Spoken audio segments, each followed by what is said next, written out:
Good morning, dear students. I hope you all are well and doing your studies regularly. Today we continue the same exercise 13.2. Question number 6 is the length of a hole is 28 meter and breadth is 12 meter. जो length है hall की वो कितनी है? This is a hall, okay. उसकी length कितनी है? 28 metre और ब्रेथ कितनी है? 12 metre. A carpet has to be floor in the hall. एक कारपेट को हमें उसमें क्या करना है? कवर करने के लिए बिछाना है। If the cost of the floor carpet is at ₹32 per square metre, that's mean एक स्क्वेयर मीटर जो कारपेट है वो 32 का है। Then find the cost of the flooring the carpet in complete whole.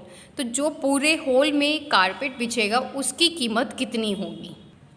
So in this question firstly we have to find out the area. हमें पहले उस hole का एरिया निकालना होगा, right? Length of the hole is this, breadth of the hole is this, so area of the hole will be length multiply breadth, that's mean 336 meter square area of the hole. Now cost of 1 meter square floor carpet, that is ₹32.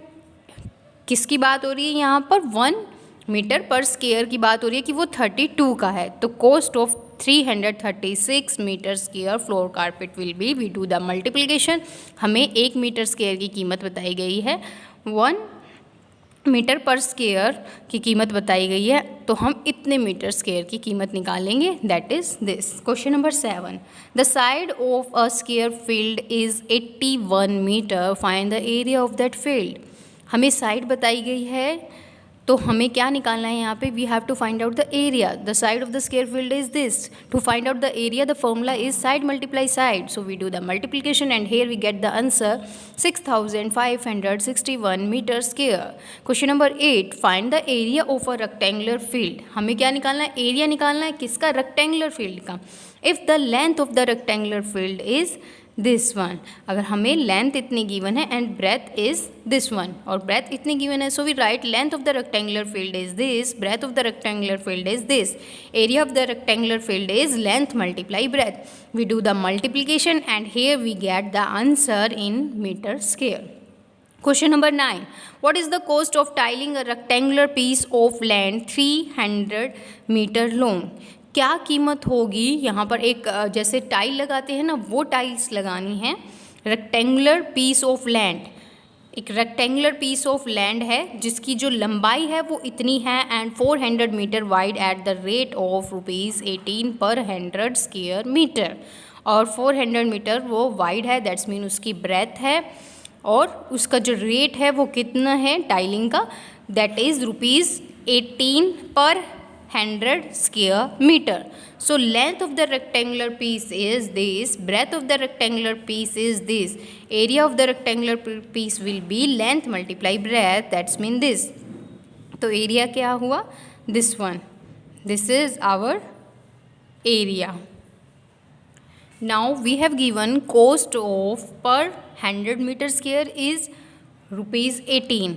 तो यहाँ पर हमें जो total इतने metre square के वो निकालने हैं, तो हम क्या करेंगे? We multiply it by 18 and we have to divide it by 100। हमें उसको 100 से डिवाइड करना होगा and here we cancel 2 zeros and we get ₹21,600 is the cost of इतने मीटर स्क्वेयर एरिया, ओके।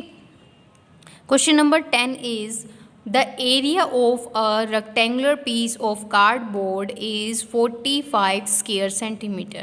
क्या है ये? एरिया है किसका? रेक्टेंगुलर पीस ऑफ कार्डबोर्ड का, and its length is 15 centimetre, और लेंथ हमें गिवन है। What is the width of the cardboard? That's mean we have to find out the breadth. Width mean breadth. Area of the rectangular cardboard is this and length of the rectangular cardboard is this. Area के होता है length into breadth, right? और यहाँ से हम क्या निकालेंगे? Breath क्या होगा? एरिया को अगर हम डिवाइड करते हैं लेंथ से, so breadth is area divided by length, area is 45 and length is 15, so we divide it and here we get breadth 3 centimetre. Breadth किस में होगी? सेंटीमीटर में. Breadth of the rectangular cardboard is 3 centimetre. Now question number 11. A floor is 6 metre long and 4 metre wide. एक floor है जो कि 6 metre long है and 4 metre wide है. A square carpet of side 2 metre is laid on the floor. एक square carpet है जिसकी जो साइड है वो कितनी है? 2 मीटर है. उसको क्या किया गया? फ्लोर पर बिछाया गया. ठीक है. Find the area of the floor that is not carpeted. हमें अब ये बताना है कि कितना एरिया बच गया जो कारपेट, जिसमें कारपेट नहीं बिछी या जहाँ पर कारपेट नहीं लगी, मतलब स्पेस के कारण. ठीक है, क्योंकि जो हमें कारपेट दिया गया उसकी जो साइड है वो इतनी है. तो हम पहले निकालेंगे area of the floor. So length of the floor is this, breadth of the floor is this, area will be length multiply breadth. That's mean 24 meter square उस फ्लोर का एरिया है. Side of the square carpet is 2 metre. ठीक है, तो area of the square carpet is side multiply side, और you can say that side square, that's mean 2 square 4 metre square. तो यहाँ पर देखिए आप, ये तो एक फ्लोर हो गया. अब उसमें इतने पर कारपेट बिछ गया. ठीक है, ये कारपेट हमने यहाँ पर बिछा दिया क्योंकि उसमें क्या गिवन है हमें कि कारपेट की जो साइड है वो 2 मीटर है. ओके, तो हमें ये बताना है कि जो ये एरिया बच गया, ये कितना एरिया बच गया. तो हम क्या करेंगे? सब्ट्रैक्शन करेंगे. Area of the floor that is not carpeted, area of the floor लिखेंगे और उसमें से जो area of the square carpet है that is -4. So we get 20 metre square. Okay,